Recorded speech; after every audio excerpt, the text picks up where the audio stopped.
You will unmute and then start. All right. Right. So, am I audible, Pratap? You are still muted, Yes, Pratap. you are audible. You are audible. Start. Okay, thanks for kindly giving me this opportunity on this nice platform during these times of crisis that we are meeting together as a condensed matter physics community and presenting seminars.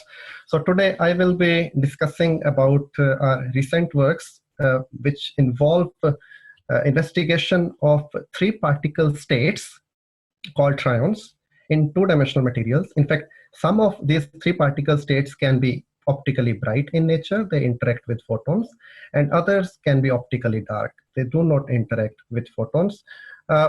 So a brief introduction about myself. I did my master's and PhD from 2006 to 2013 in Tata Institute of Fundamental Research in Mumbai, in India, where I worked on high precision modulation spectroscopy of 3-5 semiconductors and their nanostructures, such as the nanostructures made of gallium arsenide and gallium nitride quantum wells. And we used magnetic field to explore the optical properties of these materials. Then I was a postdoctoral researcher for 1 year in the CNRS lab of high magnetic field laboratory in Grenoble in France, where I started doing magneto-optics under high magnetic fields of 2D semiconductors such as tungsten diselenide, molybdenum ditelluride, and so on. Starting 2015 to 2017, I was a Humboldt postdoctoral fellow in University of Muenster in Germany, and since 2017, I am a junior group leader on German Research Foundation grant in the University of Muenster. I continue to explore optical and magneto-optical properties of these layered materials. We have added many more materials to the 2D semiconductor family, and we are now also exploring 2D, two-dimensional magnetic materials very recently. Okay, so my talk will be divided into two parts. I will be discussing about excited states of these three particle states called Trions in monolayer tungsten disulfide in first part, and in the second part I will discuss about the dark states of these Trions in the 2D materials. However, before going into my actual work, let's start with some basics. We know that semiconductors are the materials which possess intermediate conductivity between metals and insulators. In fact, the important part is that the conductivity of semiconductors can be controlled by various means such as doping, electric field, and light. Therefore, they make important part in industry such as in computation industry or in the light emission based devices or in detection based devices. Considering just a case of an electron in a semiconductor, this behaves almost free, like a quasiparticle. It's a quasiparticle with different effective mass m star, and it's called a block electron. Consider the case of silicon. The outermost shells are half filled. They have 4 electrons here, and when silicon atoms are brought closer to each other to make a crystal, the outermost electrons start to hybridize. These orbitals start to hybridize, and when we bring them even more closer at the interatomic spacing of the crystal, which is this A, we see that there are 2 bands. One is this empty conduction band, which is higher in energy, and then there is a valence band with a band gap of Eg. Now, if we plot these conduction or valence bands in the Ek space, which is called an Ek diagram, where K is the crystal momentum, E is the energy, then we find that the extremum of these bands, for example, the bottom of conduction band and the top of the valence band, is nearly parabolic, and the effective mass of the carriers, like we discussed earlier, can be written as an inverse of curvature of the band. So larger is the curvature of the band, smaller will be the effective mass. Typically, the band gaps in semiconductors lie from infrared to ultraviolet regions. Now, since we will be discussing about optics, I will come to the optical processes, which are emission and absorption processes. I am keeping this introduction a bit long because we are a diverse condensed matter physics audience here. So on the instruction from the organizers, this introduction will be rather longish. In fact, I will introduce you to the field of two-dimensional semiconductors and the milestones which have been achieved so far in this field. So let's suppose we shine a photon on a semiconductor with a gap with an energy equal to the band gap of the semiconductor. Then we can push an electron from a valence band to the conduction band, which leaves a hole behind. This process is optical absorption, so a photon is absorbed. This electron can fall back and recombine with the hole, and this photon can be re-emitted. This process is photoluminescence.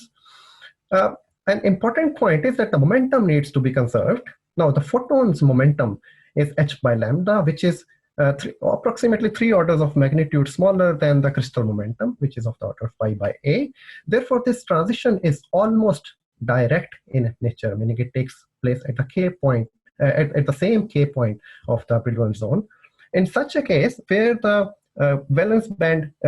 conduction band minimum and the valence band maximum are at the same k point, the material is called a direct band gap semiconductor, and it's an efficient emitter of light like gallium arsenide and gallium nitride. These materials have found many applications in the light emission-based devices like LEDs or lasers. We have also materials, very popular ones like silicon and germanium, where the bottom of the lowest conduction band and the top of the valence band are at different k points. Now, the momentum conservation cannot be completed unless we use a phonon to emit a photon. Therefore, these materials are rather inefficient emitters of light. However, they have pronounced applications like in computation industry and so on. Now, if we want to understand any optical processes in any semiconductors, then we have to discuss the optical joint density of states. Let's discuss them in 3 dimensions and 2 dimensions. Slowly we go from 3 dimensions to 2 dimensions.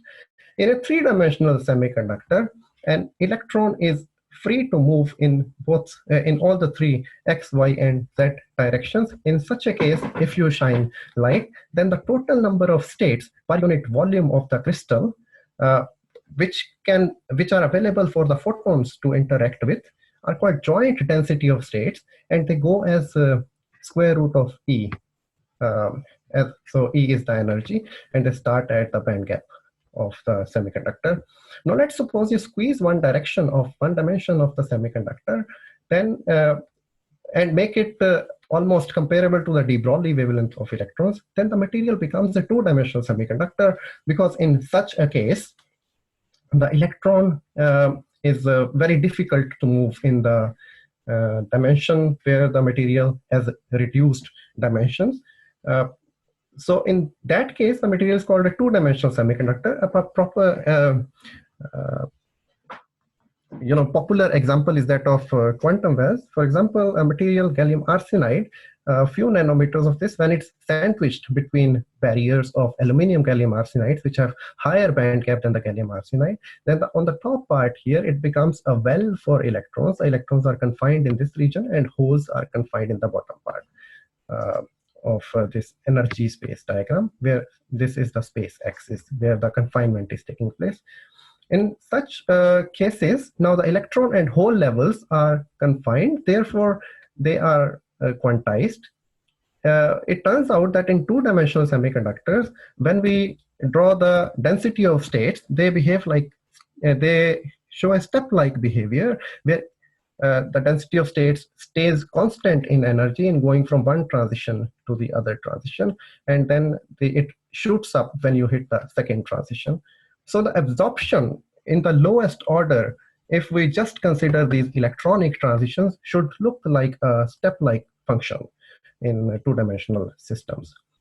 However, we know that when we create an electron-hole pair in a semiconductor, they can be coupled or they can be bound via Coulomb interaction, and they form excitons when they are bound via Coulomb interaction. And this exciton appears slightly below the band gap by an amount equal to its binding energy, and it absorbs strongly below the band gap. In fact, it appears as a resonance just below the band gap in the absorption spectrum. Similarly, an exciton can recombine and give rise and emit a photon of light. Now, to understand the concept of quasi-particle resonances, let's suppose, let's watch a video. In this video, we have a system of 5 oscillators, which are these metronomes, and initially there is no interaction between them. So they are oscillating at their own frequency and at a particular phase difference between each other. And when you turn on the interaction by putting these metronomes on the top of these cans, we will see that they start to resonate at a particular frequency. I hope you will be able to hear the audio. I turn the video on. So at the moment they have started to oscillate at particular phase gap between them.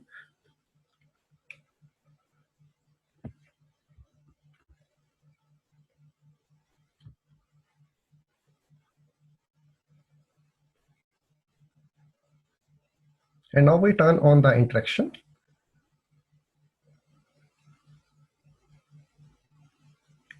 And slowly all of them start to come to oscillate in the same phase.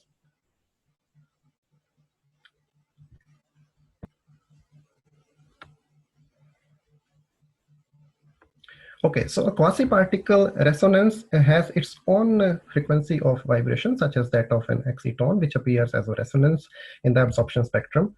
In fact, the binding energy of these excitons in three-dimensional materials, conventional materials like gallium arsenide and so on, it varies from a few MeV to few tens of milli-electron volt. When you compare this with room temperature, which is of the order of 25 MeV, we find that they are not very stable because the binding energies are low. However, when you confine the electrons and holes in the form of quantum wells in these two-dimensional materials, the binding energies are about 4 times larger than the 3D case, so it makes it more stable, and one can study the excitons close to at higher temperatures.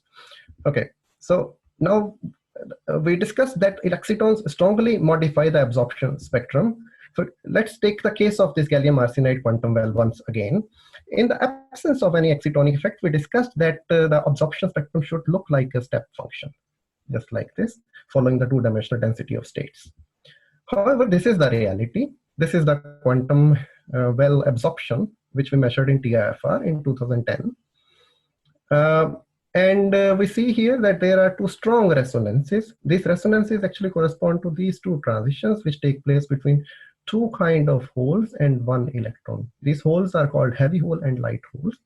I will not go into details. Actually, these holes have different effective masses, therefore they are called heavy holes and light holes, depending on their masses. And so they appear as 2 resonances, and this is the band gap, a free particle band gap, single particle band gap.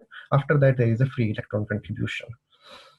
Now, these resonances are the ground states of excitons. By what I mean is that similar to hydrogen atom, there can be ground states and excited states of excitons, meaning in this case, if electron is in the oneness orbital around a hole, then it would be called n equals to 1 or a ground state, which is what they appear here. They have the largest oscillator strength, these ground states. However, there could be these excited states of these excitons. Okay, I should tell that I'm plotting this exciton energy and excitons band here in this diagram, and this is the crystal momentum. And now, these excited states, their oscillator strength, it reduces as n cube when you increase this n, the excited state number of the exciton, the excitation number. So therefore, they are very difficult to resolve in such absorption spectra because they have very small oscillator strengths or the absorption strengths compared to the ground state excitons. However, there are also states where an electron, for example, scatters from that of a hole, and this happens after the free energy gap is crossed in energy, and these are called scattering states, and their contribution lies in this region. For example, okay, so these states are written popularly by this formula, and this is called Sommerfeld enhancement effect.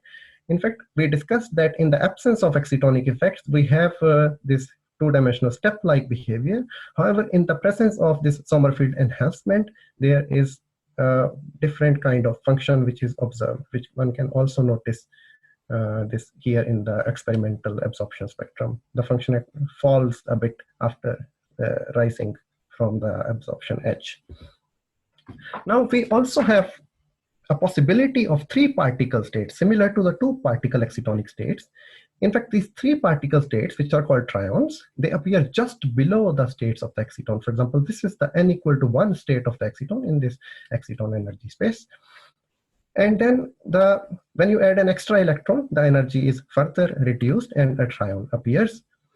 These trions have been observed in, for example, quantum wells of cadmium telluride and gallium arsenide. First time they were observed in 1993. One can see in this spectrum that there is this peak Y just below the peak X. X is the exciton, and just below in energy there is this peak Y, which appeared in a single quantum well of cadmium telluride. Now, it's possible that one can imagine that corresponding to this n equal to 2 and n equal to 3 states of excitons, there are corresponding trions just below in energies for the corresponding resonances. However, such trions have never been observed before in the solids, partially because the trion binding energies are very small in such materials like in quantum wells. Similarly, we had these scattering states of excitons, which we discussed in the previous slide. There could be electrons scattering off from the excitons. So these electrons and exciton scattering processes lead to some scattering state contribution from the trions. And these contributions have been predicted theoretically in quantum wells. For example, this is the exciton peak, this is a trion peak. However, there are these scattering states of the trions. However, to the best of our knowledge, we have not seen any work where they have been experimentally detected. With this information, let's start with ideal two-dimensional materials and various milestones which have been achieved. Can I Yes, make please. I have a small question. The question Yes. is that you have just the principal quantum number n. Why is that? What about angular momentum quantum numbers? Like you can have s, p, d kind of orbitals. And what about the L quantum number? Yes, yes. Yes, so when we talk about quantum wells, we have various selection rules which lead to some particularly allowed transitions which depend on the angular momentum quantum numbers and also on the principal quantum number. So it turns out that the principal quantum number selection rule is that delta n should be like 0 in, for example, in gallium arsenide quantum wells. And angular momentum could change by plus minus 1, which is the angular momentum of the photon. And the good quantum number is the total angular momentum, which is J. So in that case, the angular momentum can change by plus minus 1 in case of quantum wells at least. We will see that this is not particularly true in the case of 2D materials. Right. Have I answered your question, Pratap? Okay, partly, but we will continue later on. Okay. So let's continue. So I discuss about 2D materials now. So since 2004, when graphene was first exfoliated using a very simple Scotch tape method, lots of physics has been studied in graphene, mostly using transport techniques because graphene is particularly important as a conductor and transport properties. However, graphene has no band gap. Therefore, its use in optics is rather limited. In 2010, a single layer of MOS2 was exfoliated, which is a layered material. It was found that a single layer of MOS2 is actually a direct bandgap semiconductor. Interestingly, in the bulk form, the calculations showed that the material is an indirect bandgap semiconductor. The minimum of the conduction band and the top of the valence band are at different points in the K space. However, when you reduce the thickness going to a bilayer and then to a monolayer, which looks like this, you find that the bandgap goes from an indirect gap to a direct gap. So the material suddenly becomes an efficient emitter. So this is theory, this is density functional theory, and this is experiment. So the emission from bilayer is rather highly quenched when compared to the monolayer. The monolayer is quite bright, many orders of magnitude bright than the bilayer, telling us about the change of the band gap from an indirect to direct gap. Since then, there is a complete zoo of two-dimensional materials. There are many semiconductors, and magnetic materials. There are insulators such as HBN, some are semi-metals, and there are other semiconductor families. In this talk, we will discuss only these semiconductors, which are transition metal dichalcogenide, where transition metals such as molybdenum and tungsten, they make compounds with sulfur and selenium. And we discuss these four materials, MOS2, MOSC2, WS2, and WSC2 in this talk. Of course, from the industrial point of view, 2D materials have many advantages over previous materials. They have low cost and large area of production can be achieved with small material, little raw material is required. You can adjust optical transparency and covers broad spectrum and so on. One can create van der Waals hetero structures just by exfoliating and placing the material layers on the top of each other.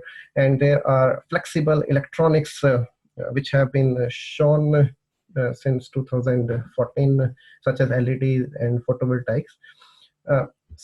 But we will discuss from the physics point of view, and I will discuss some important achievements in the field. So starting 2010, when MOS2 was first shown that it has direct band gap.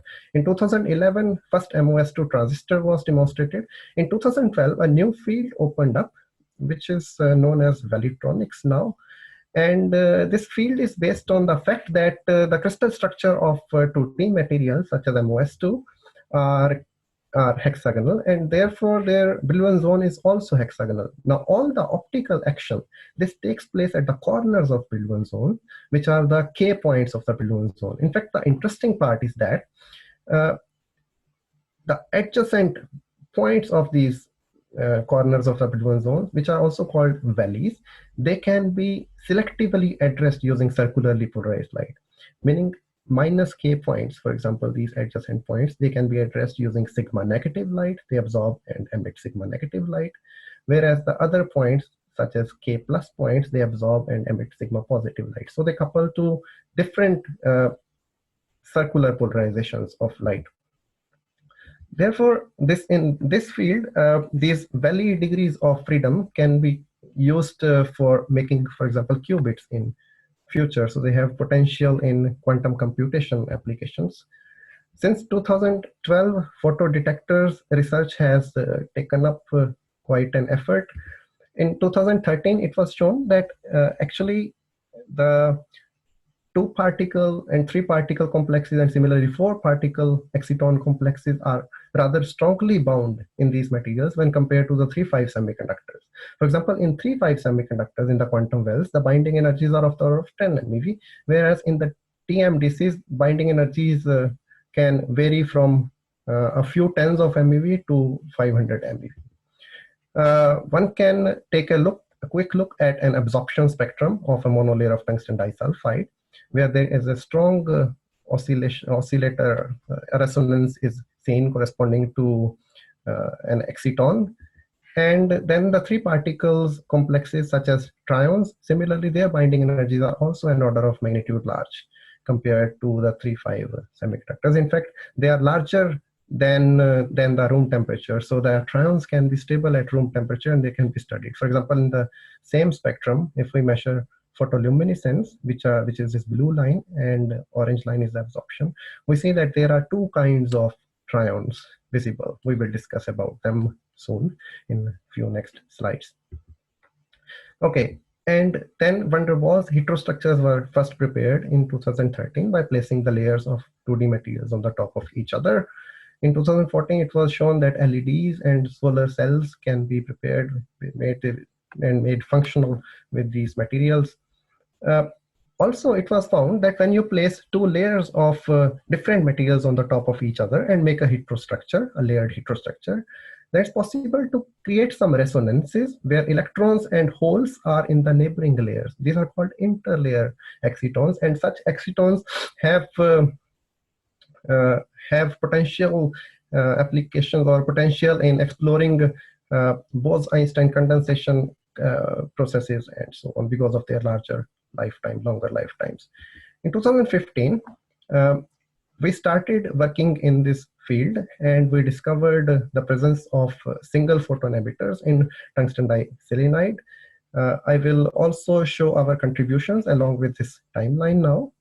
And in 2015, we also found that in tungsten diselenide and molybdenum diselenide, there are dark and bright kind of exciton, lowest ground state excitons in these materials. We found anisotropic excitons in ReSe2. Also in 2015, Valley-Zeeman effect, where magnetic field couples differently to the neighboring valleys. It was demonstrated by optical means, and these are our contributions. In 2017, then it was found that some of the 2D materials, such as CRI3, they are ferromagnetic in nature. And then in 2017, we also showed that even in the bulk form of some materials such as MOTE2, the neighboring layers are decoupled from each other quite strongly, and the electrons and holes can still stay in the neighboring layers, leading to formation of interlayer excitons.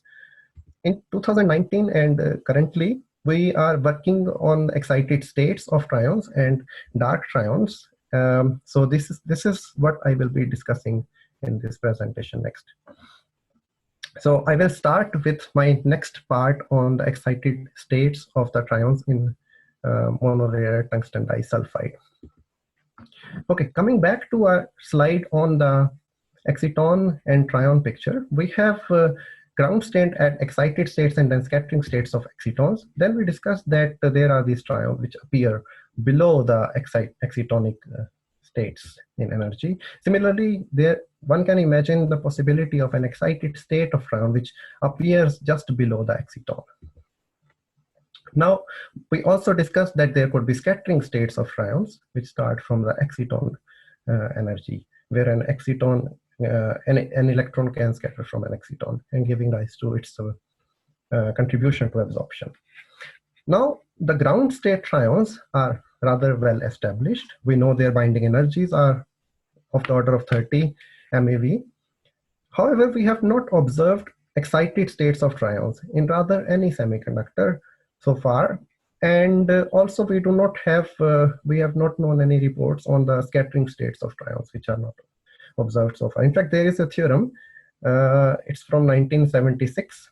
It says that the atomic counterpart of the trion, the H negative ion, should have only one bound state, meaning the excited states of these trions or these species should be unbound. If I try to put an electron in the second state in the n equal to 2 level, then this should be unbound. So this is rather interesting. And then in 1990, it was found that actually the n equals to 2 state, where both electrons are in the second shell, such a state is also bound in the atomic H negative ion. So we are interested in solids. Like, what about solids? These counterparts in solids, are they bound? Which of them are bound? Which of them are unbound? Of course, we know that such n equal to 1 states are bound, which is established, but what about the excited states? So for this, we carefully measure the absorption spectrum of TMDCs. Now, for preparation of our sample, we use mechanical exfoliation techniques, where we use the Scotch tape method. We put the layered materials on a Scotch tape and perform the exfoliation and transfer our materials on a substrate, such as this is a molybdenum. This is a tungsten disulfide film kept on a substrate.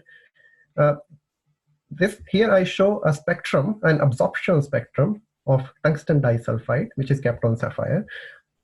We measure absorption by measuring actually reflectance as well as transmission of a small spot, which is of the order of 1 to 2 micron of tungsten disulfide. And then we subtract reflection and reflectance and transmission from 1 to calculate the absorption. So absorption is 1 minus R minus T. This is how we measure this. So we see that there is an there is a resonance corresponding to a trion, and there is a resonance corresponding to exciton. Now, these resonances are rather broad. The line widths are of the order of, they used to lie between 12 and 40 MeV just like 2 years ago, when rather a revolution was achieved in the field, where it was found that if you sandwich this film, this monolayer of TMDC, such as this tungsten disulfide, between layers of HBN, and you anneal it, then you find that these line widths can be quite narrow. So what you do is you take a substrate such as sapphire. We want to measure transmission as well, so we use a transparent substrate sapphire. We place a film of HBN, and then we put tungsten disulfide monolayer, and we put again HBN on the top, and then we anneal. There are various steps of annealing involved, and then there are small regions in this sample which show us very narrow line widths and very nice spectra. In fact, we find that there should be 2 types of bright trions compared to one which was seen earlier due to broad line widths. Okay, so then we measure. Can I ask you something? Yes, please. Yeah, so why is the absorption so large? Because just a few nanometers, right? Even less than a nanometer kind yes. of. Yes. So yes, in the hindsight, one can think of it as the following. The oscillator strength of the excitons are rather proportional to the effective masses. Now, in these materials, it turns out that the effective masses of electrons and holes are sort of large. They are actually an order of magnitude larger than we see, for example, than we are used to in gallium arsenide and so on. Therefore, this is one reason that the oscillator strengths are large in these materials. Okay, Ashish, can I ask yes. you a question, Ashish? Yes, please. So I see that the peaks also have shifted to lower energy. Is it yes. just a substrate dielectric effect or something else is going on? Exactly. So this is mostly substrate dielectric effect, because we have these dielectric layers around the tungsten disulfide layer, which screen the Coulomb interaction, so they push it to lower energies. However, there could be other effects. For example, if there is any strain somewhere in the film, it could also lead to a red shift or a blue shift. In fact, in our limited studies, we could not really find an acceptable behavior when we are achieving these narrow lines, and sometimes we also see that the lines are shifted slightly to blue side or slightly to red side as well. So that could be due to some remnant strains in the material. Yeah, okay, thanks. Okay, so any other questions? Okay, so then I continue. So then we measure the absorption spectrum of tungsten disulfide monolayer in the full spectral region that we have available in our lab. And we find that there are these, of course, exciton and trion resonances at low energy. We also find that there are these high energy exciton resonances, which we will not talk about in this talk. Let's zoom into this low energy part of the spectrum, which is rather interesting. The zoomed into picture shows 2 trions and 1 exciton. If we further zoom into this bottom part of the spectrum, we see that, of course, there is this exciton and there are these 2 trions, but there are 2 resonances here, which are at higher energy. So we identify this as first excited state of the exciton, and this as the trion corresponding to this excited state of the exciton. But we have to prove that this is how we are identifying them. So let's continue with how we prove them. So first we model these spectra using our well-known bound states and scattering states relationships, which are available to us since very long in semiconductor physics. Let's identify various regions of this spectrum. So we have this n equal to 1 ground state, which is, okay, my mouse is slightly problematic at the moment. So this is the n equal to 1. This is the ground state of exciton, and then we have excited ground states of trions. Then we have excited state of exciton, which is X2S, A, and the excited state of the trion, which is this one. Then we discussed about the scattering states of the trions, which are given by this shaded red part, which start at the onset of the exciton energy. Here the electrons from the trion start to scatter from the exciton, giving rise to this absorption. And then we have other things such as excited state contributions to the scattering states of the trions and excitons, which are in this shaded green part. So now we have to identify, we have to know if these excited state resonances of trions are actually bound or not in this material. So we went through our theory collaborators. Dr. Thorsten Dielman, I think, is in the audience, who did all these calculations. So all the theory questions, I will point to him humbly. So these are our experimental results. So these are 1s states of trions and excitons where we have fitted. The black lines are the fits, and this is the 2s part of the spectrum. Now theoretically, Thorsten finds, by solving Bethe-Salpeter equation under GW approximation, that of course there are these two bound states of trions which exist below the 1s state of the exciton. Also, in the region of the spectrum where we find excited states, Thorsten also finds these excited states. There is a 2s state of exciton and the 2s states of trion. If we look at the wave functions, they resemble very much to the 1s and 2s states of hydrogen atom. If you take a cut, these are the cuts of the exciton and trion wave functions. So the 2s state shows actually a node. So very well demonstrated by theory that these states should be bound. But we want more experimental proof that the peaks which we are identifying correspond to the excited states. So what we use is, we use a well-known phenomena between excitons and trions, which is established in literature. What we do is we raise the temperature. And from literature, we know that when we raise the temperature, the trion actually loses its absorption strength and the neutral exciton gains strength. I will explain why. In fact, this becomes an optical fingerprint of an occurrence of trion and exciton pair together. For example, let's take a look at the gallium arsenide quantum well. At low temperature, so this is a low temperature spectrum, there is a trion and then there is an exciton. Exciton has a very small strength. But when you increase the temperature, the trion loses its strength and exciton gains. Similarly, okay, this is inverted here. The low temperature spectrum is on the top. This is CDTE. Similar thing happens, that the trion loses the strength and exciton gains the strength. So we should check if similar thing happens in our materials. But first of all, the question is why this happens.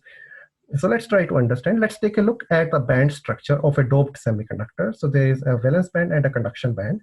At low temperature, most of the electrons occupy the phase space around the extremum of this conduction band. Okay, so one can create these trions rather comfortably, because for creation of a trion, you need an extra electron. So when there are extra electrons present at the bottom of the conduction band, you are able to create these trions by optical means, because optical transitions take place at the center of the K point here. Now, when you raise the temperature, the electrons undergo a redistribution following the Furby-Dirac distribution. So many electrons which were rather in the center earlier of the band go towards higher energy, they scatter towards higher energy. And then we have less electrons available in the center of the band. And so therefore the probability of creation of trions when we shine light should reduce, because the less electrons are available here now. However, at the same time, we have freed up some space, some phase space, because the electrons have scattered to higher energies. So now one can comfortably create excitons, which were rather blocked here. This is called Pauli blocking, because the Pauli exclusion principle is making the excitons to be blocked. I mean, their creation is blocked, their creation is quenched here, which is now more allowed here. So the exciton oscillator strength should rise with rising temperature, and trion oscillator strength should reduce. This is exactly what we see in our absorption spectrum of tungsten disulfide monolayer. So these are the trion features, and these are the exciton. This is the exciton feature at low temperature. When you raise the temperature, you find that the trion loses its strength. And if you measure the integrated area in the 3 peaks, you find that the exciton actually gains the strength, and the trions lose oscillator strength. Now we can use the same principle to know if the two states are also exciton-trion pair. For example, this trion which appears directly below this exciton, what we see is when you raise the temperature, the exciton gains strength here. It's very clear here, whereas the trion loses the strength. So if you plot this, you find that the exciton is gaining the strength and the trion is losing the strength. Therefore, we have an evidence of an excited bound state of a trion, which is the 2s state in tungsten disulfide monolayer. We also find evidence of scattering states of trions and excitons. In fact, in our recent gate voltage dependent measurements, we have confirmed this aspect, and that manuscript is under preparation. We also find that the 3 particle states, for example, these trions, ground state trions, these excited state trions, and these scattering state trions, they are present everywhere in the spectra, which have so far been neglected. So while analyzing all these spectra, we have to consider 3 particle states throughout the spectra. Okay, I will stop for any questions before I move to the next part. I have a question. Yes. So for hydrogen minus, yes. You said that only the ground state is a bound state. Yes. So what is different here that you have an excited state that is bound state? Actually, there is no difference. I would like to apologize if the message was rather mixed. So what was found later on, that the doubly excited state in the hydrogen atom is also bound, similar to what we find here in solid. So the singly excited state where one electron is the second shell, that is unbound. And we also do not have an evidence so far if that's bound in a 2D material. I see. And are these this H minus states, the ground state and excited bound states, have they been observed in atomic spectroscopy or in some other Yes.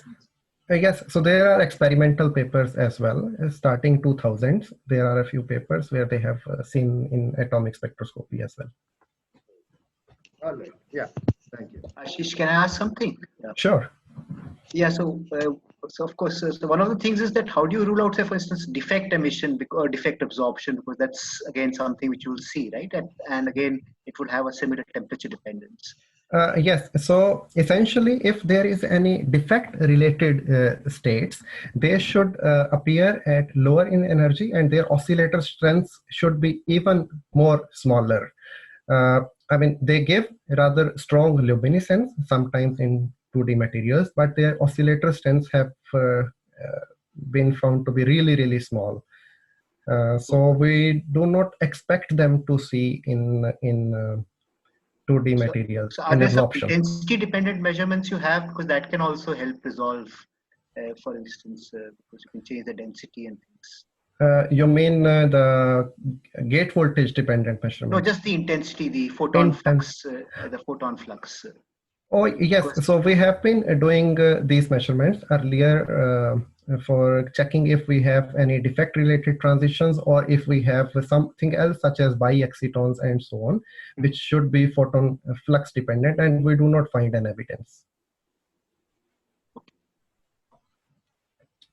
Any other questions? Okay, so let's proceed to the next part of the talk. Sorry, Ashish, I had one last question there. Yes, please. Avik here. Hi. So when you showed the spectrum, you showed also that there with changing temperature, yes, the peak position also changes, right? Definitely. So is that simply a change of the lattice constant, the Varsny equation, or something else is going on for the trions? Yes, so that is simply, we understand it simply the Varsny relationship. So even in these excited states, nothing exotic is going on? Nothing, no evidence so far whatsoever. Okay. So it just follows what we know for the ground states. Right. In fact, this excited state trion, it's energy separation from the ground state, from the excited state exciton, it stays nearly same, I mean, until we see this state. It disappears, of course, so we cannot tell more after some temperature, after 35 K. Can I ask one more thing?